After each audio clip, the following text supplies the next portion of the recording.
tak naikkan kelas sedikit menjadi agak ilmiah. Misalnya begini, kamu ahli falak. Misalnya kamu ahli falak. Misalnya kayak Batu Rehan ya. Itu pasti tahu kalau matahari dan rembulan dibikin Allah itu asyamsu wal qamaru bi husban. Bahwa matahari dan rembulan dibikin ini untuk hisab. Walladzi ja'ala asy-syamsa diya'a wal qamara nuran wa qaddarahu manazila li ta'lamu 'adadas sinina wal hisab. Sehingga ketika ternyata betul Samsiyah bisa dihitung menjadi tahun Samsiyah yang oleh bahasa milenial disebut Masihiyah. Sayyidina Umar agak tersinggung. Sebetulnya yang namanya hisab itu tidak ada hubungannya dengan Masehi dan Hijriyah, itu tidak ada. Semua berdasar matahari atau apa? Rembulan. Lah sialnya yang Samsiyah ini oleh bahasa internasional disebut apa? Masihiyah. Makanya Sayyidina Umar marah terus bilang, ya sudah kalau gitu Qamariyah bikin apa? Hijriyah. Jadi itu sebenarnya nama politik. Sebetulnya kalau objektif yang jadi ukuran ya Samsiyah sama Qamariyah. Berhubung ini sudah diambil tetangga, partai sebelah, akhirnya ya kira-kira gitu. Jadi kira-kira seperti itu. Akhirnya kita namanya apa? Hijriyah. Apa Samsiyah sama apa?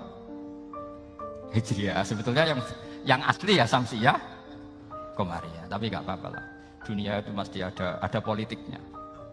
Lah yang repot orang-orang fanatik hukum pakai bahasa nasional, itu repot. Jadi misalnya kematian Yesus Kristus, itu mesti Batu Rehan kan nggak percaya. Akhirnya ditambahi kematian Sibeh. Karena kalau bilang iya kan percaya, makanya ditambahi apa? Sibeh. Karena menurut orang Islam berkeyakinan Nabi Isa itu nggak terbunuh, maka ditambahi apa? Sibeh. Saya dulu pernah usul, karena beliau itu kalau manggil bahasa itu bude, jadi saya pernah sowan usul. Mbak ditulis gini saja, Mbak. Kematian Yesus dalam kurung katanya.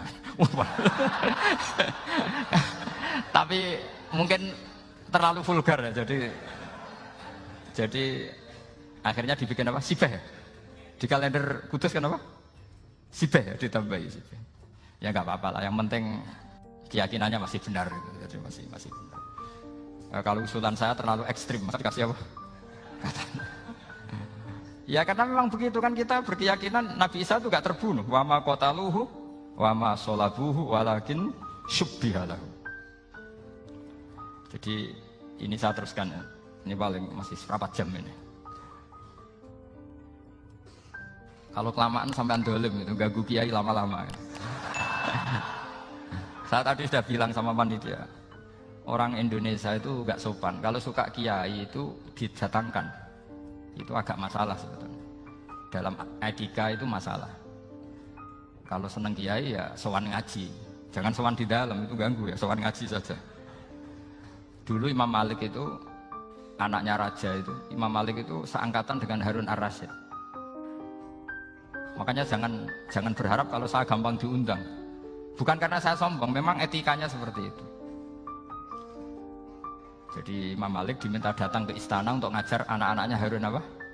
Ar-Rasyid. Masyhur Imam Malik tersinggung terus kata bang, al ilmu yu'ta la ya'ti. Ilmu itu disowani, bukan sowan. Akhirnya Harun Ar-Rasyid minta anak-anaknya datang ngaji ke Imam Malik. Itu anak presiden. Imam Malik berani, al ilmu yu'ta la ya'ti. Tapi kalian beruntung karena saya hormat sama mbah saya di sini. Wong makom buyut saya itu ya berarti apa ya? Selatannya makamnya saya Ja'far Shadiq itu. Di situ kan ada makamnya Mbah Soleh, Mbah Maksum, itu mbah saya.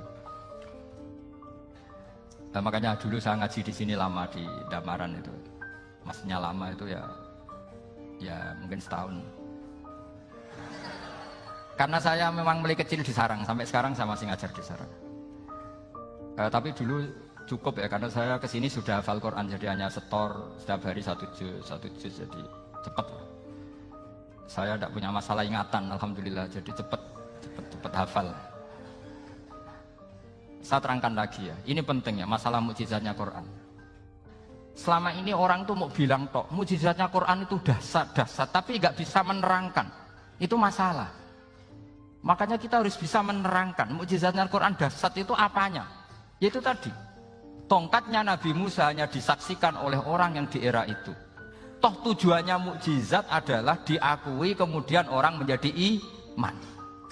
Lalu Rasulullah Shallallahu Alaihi Wasallam beliau sudah intaqala ila rafiqil a'la. Tapi konsepnya Quran menjadikan orang yang nggak ditunggui beliau tetap iman ila yaumil kiamah. Itu yang maksud fa'arju an aku na aktsarahum tabi'an yaumal kiamah. Mukjizat saya itu cukup Quran kata Nabi. Dan dengan mukjizat itu orang akan iman ila yaumil kiamah. Caranya seperti ini. Karena tadi sedah-sedahnya mukjizat tujuan utama orang terdikte supaya ikrar ngakui kudrohnya Allah. Lah ngono kok ngenteni tongkat sakti lah opo? Cukup deloknya. Paham ya? Jelas ya? Alhamdulillah mau naik kelas ini sudah benar ini sudah.